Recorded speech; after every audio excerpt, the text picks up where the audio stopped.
ఒక చిన్న గ్రామంలో రాము అనే రైతు ఉండేవాడు. అతనికి భీమా అనే ఒక విశ్వాసమైన కుక్క ఉండేది.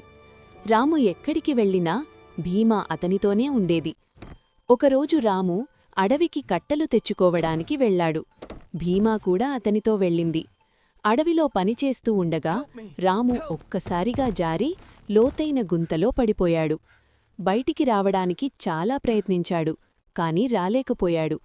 రాము భీమాను చూసి బలహీనంగా చెప్పాడు, భీమా, గ్రామంలోకి వెళ్ళి ఎవరో ఒకర్ని పిలుచుకురా.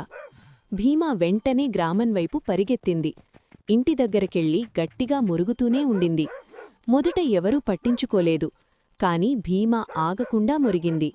చివరకు గ్రామస్థులు అనుమానం వచ్చి భీమాను వెంటపడ్డారు. భీమా వారిని నేరుగా అడవిలోని గుంత దగ్గరకు తీసుకెళ్ళింది. గ్రామస్థులు వెంటనే రామును బయటికి తీసి కాపాడారు. అప్పుడు అందరూ ఆశ్చర్యపడి ఒక మాట చెప్పారు, మనిషి మర్చిపోవచ్చు, కాని నిజమైన కుక్క విశ్వాసం ఎప్పుడూ మర్చిపోదు. నీతి: నిజమైన విశ్వాసం మాటల్లో కాదు, కష్టకాలంలో చూపే సహాయంలో ఉంటుంది.